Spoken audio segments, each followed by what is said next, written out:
Located on the southernmost coast of mainland Europe, just 14 kilometers from Africa, lies the Spanish town of Tarifa.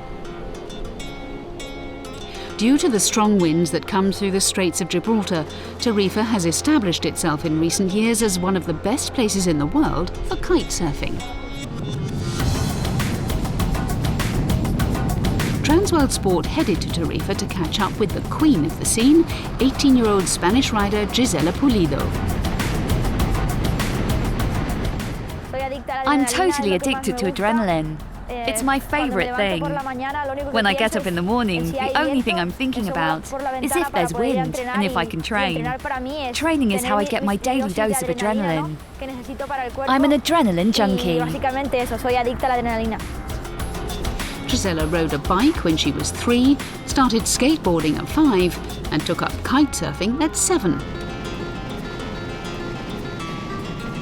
By the time she was 10, the young phenom had won the first of her 8 World Championship titles. At first, I wasn't allowed to kitesurf because it used to be considered quite dangerous. When I was growing up, it carried more risks, as the safety measures weren't very sophisticated. In fact, it was probably what appealed to me the most. I also wanted to have fun and jump really high.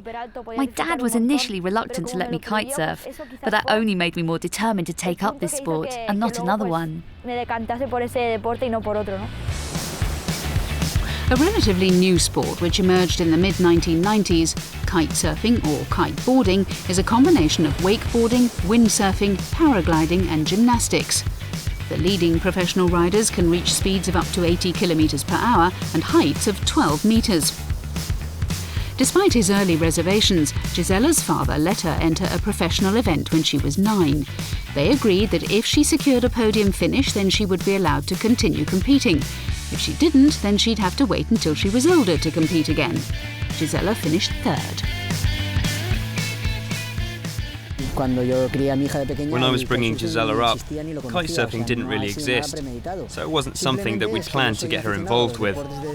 I'm a big fan of board sports, such as skateboarding, windsurfing and surfing, and I always enjoyed practicing those sports with my daughter when she was very little. In 1998, kitesurfing arrived in Spain.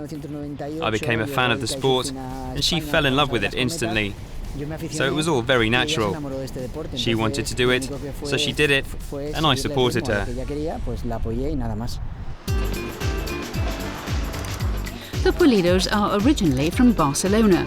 When Joanma realised that he had a naturally talented 10-year-old kitesurfer on his hands, he decided to move the family south to take advantage of Tarifa's ideal training conditions.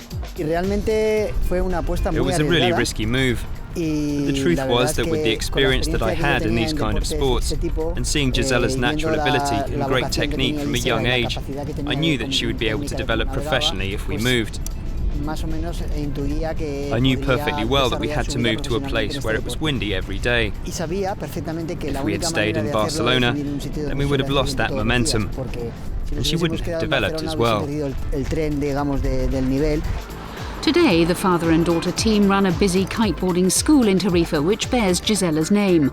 But the 18-year-old only manages to spend around 5 months of the year here in southern Spain, as the rest of the time she's away competing on the PKRA World Tour. If I have any free time, I go to Barcelona to see my family, my mum, my grandparents, who I don't see as often as I'd like. I really like football. I'm from Barcelona, so the team I support is FC Barcelona. I'm a huge fan. I'm a real culé.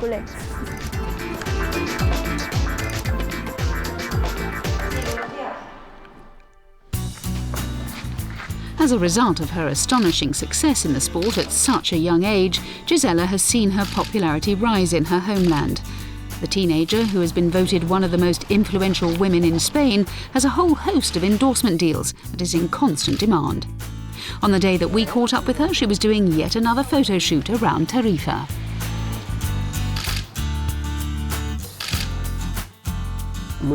She's really easy to work with, and more importantly, she's a very nice person. She always cooperates and is patient. Despite her busy schedule, you can always count on Gisela.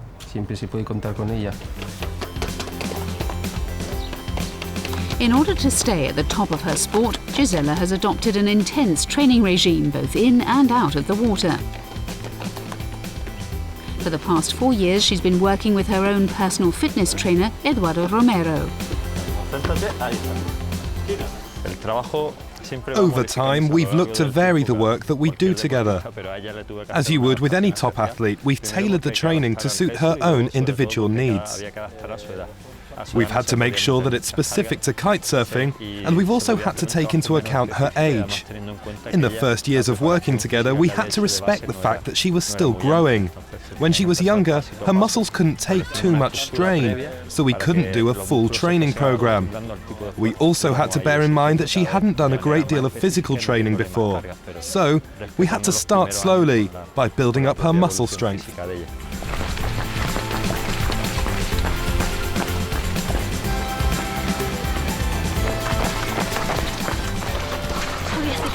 I'm already tired. It'll be a tough session today.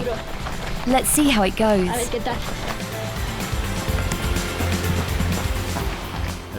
The work that we do is a combination of the training that a climber and a long jumper do, including resistance training on your arms. In kitesurfing, the tricks performed rely on the strength of the arms. A good technique in the sport also involves building strength in the legs. You have to have power to carry out the tricks, because the height of a jump is not generated by the kite, it's generated by leg power. We do a lot of balance work too. We try to replicate the movements made in kitesurfing with a specifically tailored training regime.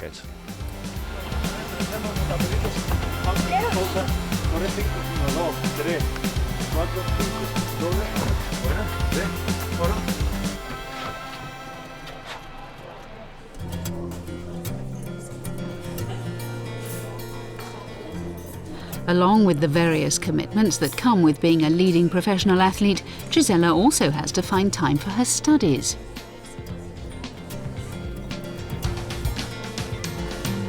The 18-year-old recently passed her entry exams to university, and she's planning to study for a degree in journalism. People have been interviewing me for 10 years now. Ever since I became world champion, I'm always the one being interviewed, and I'd like to reverse the roles. I'd like to be the interviewer, be the journalist, be the one asking the questions. This really appeals to me, so journalism is the degree that I'm going to do. Because of the demands of her sport, Gisela completed her high school studies online. So, did she miss the social interaction of the classroom? No, not really. To be honest, I like staying in bed, getting up a bit later and studying at my own pace.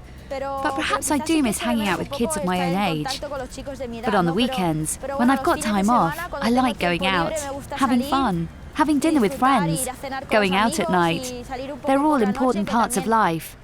It's not just about training and competing. You've got to have some fun too. For a bit of fun, Gisela enjoys playing with her Rubik's Cube and has become something of a master at it. She's also a big fan of magic tricks, but is a little rusty at those. Try to make this card flying out. Yeah. Oh, the wind. Yeah, I'm gonna try to solve the Rubik's Cube. It's a long time I'm not doing it, but I'm gonna try it.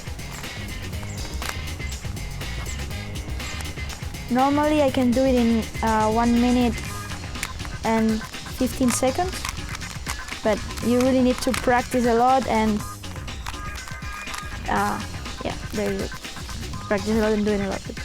I don't know how much time, but almost 1 minute and 40 seconds about.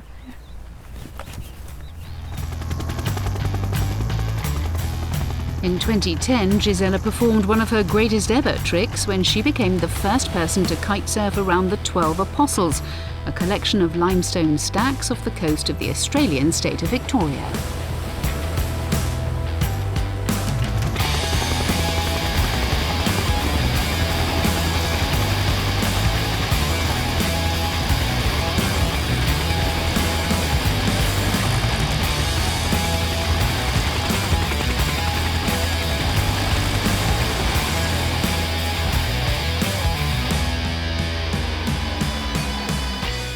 It was an amazing experience. The sea was really rough. There were lots of waves. The wind was incredibly strong and the apostles were huge. They were 30 meters high. It took a lot of adrenaline, but it was incredible.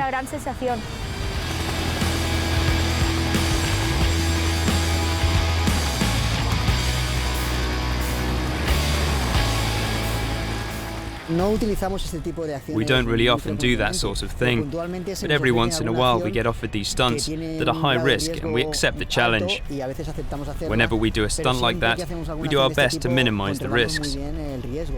So, for example, when doing the 12 Apostles, there were 3 support boats in case she had any problems. Obviously the water was really cold. There were a lot of waves and lots of creatures swimming around. It was quite dangerous. We always have a plan B. We always have an escape plan to avoid any problems when we carry out this kind of stunt. Under the careful guidance of her father, Gisela has become the most dominant competitor on the Professional Kiteboard Association's World Tour. Kitesurfers currently compete in 3 official disciplines: wave, racing and freestyle, which is Gisela's favourite.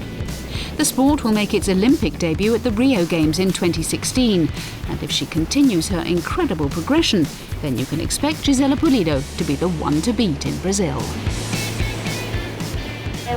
My short-term goal is to defend my world title, and looking further ahead, I would love to take part in the Olympic Games. Winning an Olympic gold medal is the greatest achievement for any athlete. If I could do so, I'll have achieved the highest accolade there is.